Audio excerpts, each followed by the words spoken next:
voice in the bedroom? Having only one voice, I'm privileged to use it in every room. Don't you slate takes, bro, in the bedroom? Page 1, line 13. Hey, let's try that again. This time, a little more excitement. Make it a little more believable. Not as cartoony this time. Yeah. That's about all you're going to get with that subject. Thank you. Thanks. The funny thing is, I have heard some discussion from unnamed members of the cast on that subject, but I'm sure it won't fly in public. No. And other members of the cast besides the ones... Not the ones who are here, of course. No. I'm still walking the line. The other ones. Hi. Bitch. Hello. Is that your real hair? Hey, I know you. Wow. Wow. I'm gonna sing this, right? I got a great Sing it. question. Okay. It's probably not significant, but you know, could be some on. I can just picture you guys using your voices and like the telemarketers call, and you know, you guys ever do stuff like this to mess with people, mess with their heads? Yeah, you know what? I used to have a phone job, and I found that actually if I did a British accent, people would stay on the phone with me longer. Because people always whisper, it sounds more respectable when you say, hello, I'm calling from the would you be interested?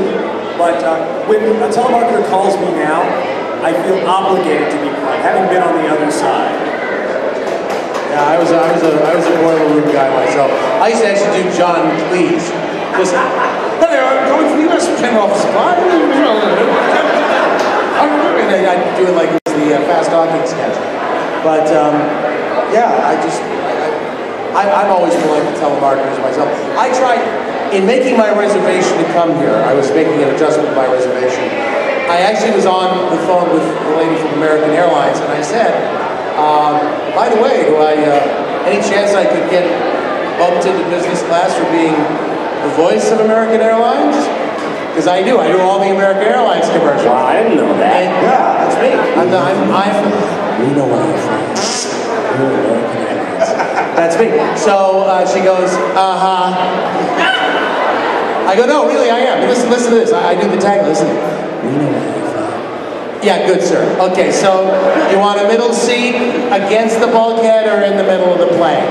Okay, thanks. So yeah, it never works on the phone. Even though we work with our voices, it's coming out at you, but when it's coming in the other way, unless they know they're calling Phil Lamar, the voice actor or the actor, they're just like... They don't pay her extra for listening to you. So. Right. That's right. Thanks, guys. I'm glad you're back. We're glad. Thank you. Thank you. I could have fun.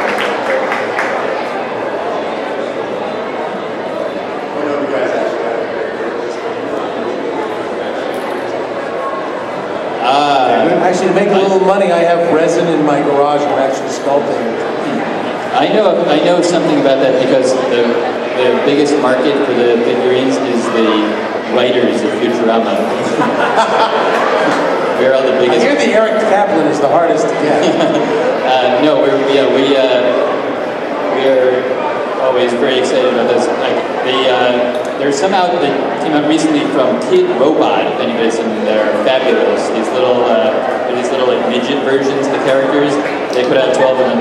Those came out recently, and they are out now. Those are great. But the other line of toys that are really good coming out right now are from Toynami, and they're doing the like 6-inch posable figures. And they just have a never-ending stream, and they come out with 2 at a time. So there are several coming out that are not out yet. There is Mom, who comes as the skinny version of Mom, but then she has a snap-on fat suit to make her into the friendly fat Mom. And I'm trying to remember which others. I believe there's a Hermes coming out. Yay! That's a whole damn time. We better get the paperwork too. And there are a couple more. I don't remember. There are a whole bunch of new ones coming out. So. Roberto, he's already out. There's 4 new ones coming out, and I remember those 2. And the Kid Robots, for anyone who hasn't seen them, are the coolest ones. They're these kind of Japanese-style ones, but some of them they make some of them really rare, so it's very hard to get a couple of those. And I may have to buy one on eBay for $100, and to complete, I have all the rest of them. Yes, those become me.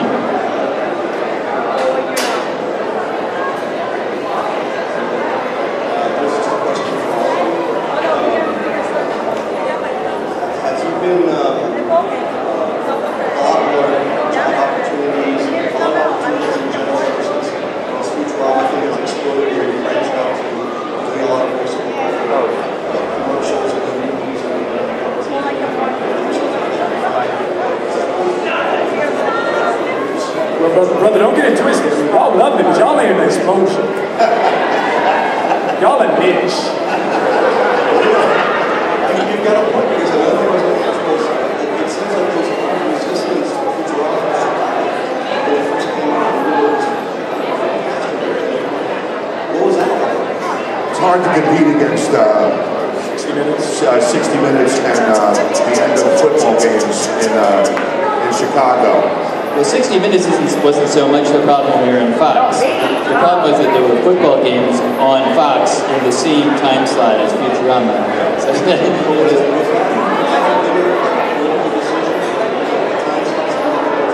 Football is going to make a whole lot more money than Futurama.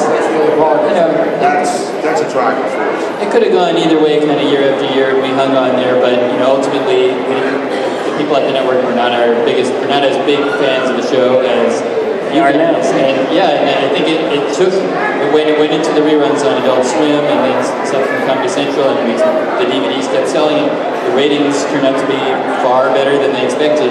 That's what the executives take note of. So thanks to you. So thanks to you. So to address the first part of the question, I think I definitely got a lot more work after Futurama. A lot more different kinds of stuff. I would have to agree that it definitely helped me. I mean, do a lot more. Well, we should say that a lot of these people were very well known for their acting and voice acting before Futurama as well. Yeah, Maurice and Billy had done legendary characters in legendary series before. Yeah. John and I were pretty much starting out with these. No, I don't doubt that you were all very successful, but it was, I mean, it wasn't like we weren't working or anything like that. But, I was working, but I know that it definitely helped. It definitely got me. There have been times I know I was brought in on a commercial or something because they go, by the way, huge fan of Futurama, just wanted to meet you, So yeah, it has in that way opened up things, but ultimately you get the job because you're the right guy for the job. Whether you're good enough for it is, that's a different thing. All of us are good enough for a certain job, then it becomes what we're looking for. But I know that it's definitely opened up some doors. People have been fans and just love to meet you, etc., etc. So yeah, there's no casting couch for you. You have to be able to do the job. Yeah. Well, there is, for certainly. Just not us. But it's interesting. Doing on-camera work. Not a lot of people know my face. I get on-camera jobs here and there, and it's always interesting the crew's reaction. Dude's Bender. Oh my God! It's like it's a joy. It's a real blast. It's a lot of fun. It's all ended. I've been labeled in the business as overexposed. No, not really. Of course, this show has a lot of heat. I mean, I don't know if you were reading Variety while we were slugging it out during the contract, but my name was on the cover like every other day in the headline. And that's how much interest there was in this show and the success of it. Part of the interest in the show from the point of view of executives and people in Hollywood now also is just the bizarre path we've been on, because it's so unusual. You can only point really to Family Guy for a similar situation. They've obviously had just massive success upon their return, but it's very rare for a TV show to be canceled and come back in any form, let alone to come back twice in various forms. So it is kind of interesting from a Hollywood news point of view that there are ways that you can keep these kind of things alive. And so generating, I think, more interest on its return because it was such an unusual event in Hollywood. Coming back from the dead doesn't happen.